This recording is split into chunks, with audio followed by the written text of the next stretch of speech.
الحمد للہ رب العالمین والصلاة والسلام علی امام الانبیاء والمرسلین وخاتم النبیین وعلی آلہ واصحابہ اجمعین اما بعد فاعوذ باللہ من الشیطان الرجیم بسم اللہ الرحمن الرحیم ان اللہ وملائکتہ یصلون علی النبی یا ایہا الذین آمنوا صلوا علیہ وسلموا تسلیما اللہم صلی علی سیدنا و مولانا محمد وعلی آل سیدنا و مولانا محمد وبارک وسلم۔ سامعین ذی وقار، نیند اللہ تعالیٰ کی نعمتوں میں سے ایک عظیم شان نعمت ہے۔ سونے سے انسان کے جسم اور روح کو تازگی ملتی ہے، آرام اور سکون ملتا ہے، جسم کی ٹوٹ پھوٹ اور تھکان دور ہو جاتی ہے، انسان تازہ دم ہو جاتا ہے، دینی اور دنیاوی کاموں کے قابل ہو جاتا ہے۔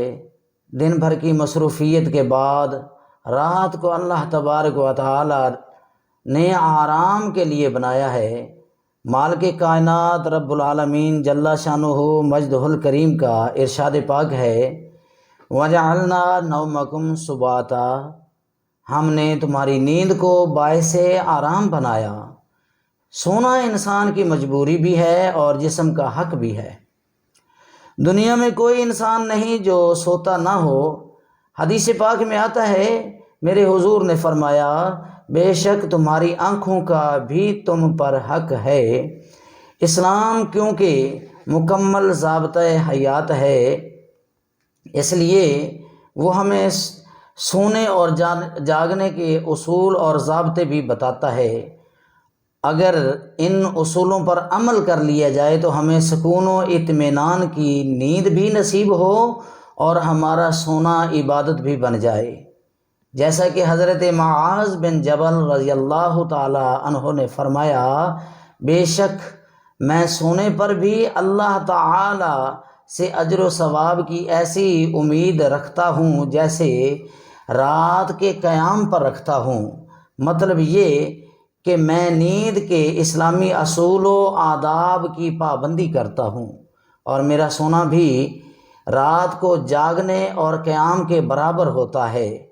نبی مکرم حضور علیہ السلام نے ارشاد فرمایا، جس نے عشاء کی نماز با جماعت ادا کی، جس نے عشاء کی نماز جماعت کے ساتھ پڑھی، وہ گویا آدھی رات نفل پڑھتا رہا، اور جس نے صبح کی نماز بھی با جماعت ادا کی، جماعت کے ساتھ اس نے نماز ادا کر لی، اس نے گویا ساری رات جو ہے وہ نماز پڑھی۔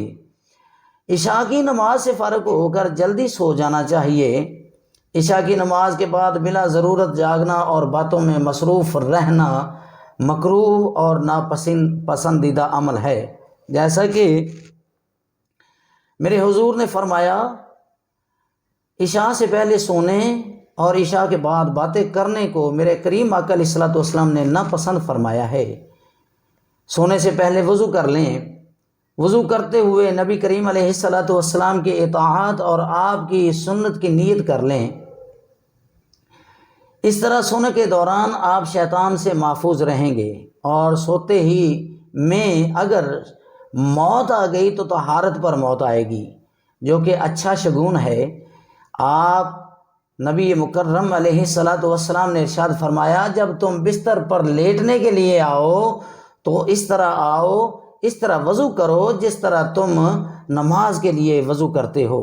جب بستر پر لیٹنے کے لیے، سونے کے لیے تم آتے ہو تو اس طرح وضو کر کے آؤ جس طرح تم نماز کے لیے وضو کرتے ہو۔ اگر آپ کسی ایسے علاقے میں، یہ سونے کے آداب ہیں جو میں آپ کو پیش کر رہا ہوں، میرے عزیز اس پہ غور کیجئے، میرے آقا علیہ الصلوۃ والسلام کی سنتوں پر عمل کیجئے۔ آپ اپنی دنیا بھی سنوار لیجئے اور اپنی آخرت بھی سنوار لیجئے۔ اگر آپ کسی ایسے علاقے میں ہیں جہاں گھروں کی چھتوں کے اوپر سونے کا رواج ہے، آج کل تو نہیں ہے، اکثر لوگ جو ہیں وہ کمروں میں یا اپنے صحن میں ہی سوتے ہیں۔ اگر کہیں ہے تو گاؤں میں دیہاتوں میں ایسا رواج چل رہا ہے تو ان کے لیے میرے کریم آقا علیہ الصلوۃ والسلام کا فرمان عالی شان ہے، چھتوں پر سونے کا جہاں رواج ہے تو ایسی چھت پر کبھی نہ سوئیں جس کے ارد گرد منڈیر نہ ہو، جس کو ہم پردی کہتے ہیں، پردہ کہتے ہیں، بغیر پردی اور دیوار کے جو ہے چھت، اس پر نہیں سونا چاہیے۔ کریم آقا علیہ الصلوۃ والسلام کا یہ فرمان اپنے دل و دماغ میں سما لیں۔ چھت پر، ایسی چھت پر جس کی منڈیر نہیں ہے، اس کی چار دیواری نہیں ہے، اس پر سونا خودکشی کے مترادف ہے۔ اگر آپ حفاظت کے ذرا اختیار کرنے کے بعد سوتے ہیں اور پھر کوئی حادثہ پیش آ جاتا ہے اور آپ ہلاک ہو جاتے ہیں تو آپ شہادت کے رتبے پر جو ہے وہ فائز ہوں گے۔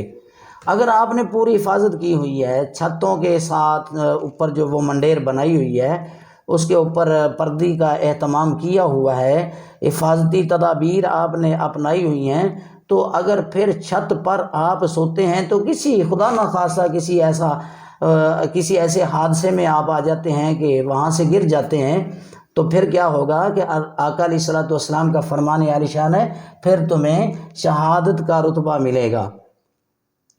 میرے حضور علیہ السلام نے فرمایا، جو شخص کسی ایسی چھت پر سوئے جس کے گرد منڈیر نہ ہو تو اس سے اللہ تبارک و تعالیٰ کا ذمہ جو ہے وہ اٹھ گیا۔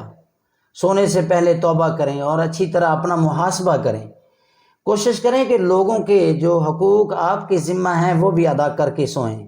معلوم نہیں کہ اب سوئیں تو پھر قیامت کی صبح کو اٹھیں۔ نبی کریم علیہ الصلوۃ والسلام نے اکیلے سونے سے منع فرمایا ہے، بالخصوص مریض اور بوڑھے لوگ اکیلے نہ سوئیں، اس لیے کہ حدیث پاک میں آتا ہے، میرے محبوب علیہ الصلوۃ والسلام نے فرمایا کہ تنہائی سے آپ نے منع فرمایا، اکیلے سونے اور اکیلے سفر کرنے سے بھی منع فرمایا ہے۔ محبوب پاک علیہ الصلوۃ والسلام نے فرمایا کہ اکیلے سفر نہ کرو، اکیلے مت سو، اکیلے نہیں سونا۔ تو میرے عزیز، اللہ رب العالمین کی بارگاہ میں دعا کرتا ہوں کہ اللہ رب العالمین آپ سب کو محبوب کریم علیہ الصلوۃ والسلام کے بتائے ہوئے طریقوں پر عمل کرنے کی توفیق عطا فرمائے، اور ہم سب کو نبی مکرم علیہ الصلوۃ والسلام کی محبت عطا فرمائے، اطاعت و فرما برداری کرنے کی توفیق عطا فرمائے۔ آخر میں دعا گو ہوں، اللہ رب العزت کی بارگاہ میں دعا کرتا ہوں کہ اللہ رب العالمین اپنے محبوب کی سنتوں پر عمل کرنے کی توفیق عطا فرما۔ جو کچھ میں نے پڑھا ہے، آپ نے سنا ہے، اللہ رب العالمین اس کا اجر و ثواب ہمارے مسلمان بہن بھائیوں، بزرگوں، مرحومین کے ایصال ثواب میرے نبی کریم علیہ السلام کے توسل سے قبول و منظور فرمائے، ان کی ارواح مبارکہ تک پہنچائے، ان کی کامل مغفرت عطا فرمائے، آمین یا رب العالمین۔ وآخر دعواہم ان الحمد للہ رب العالمین۔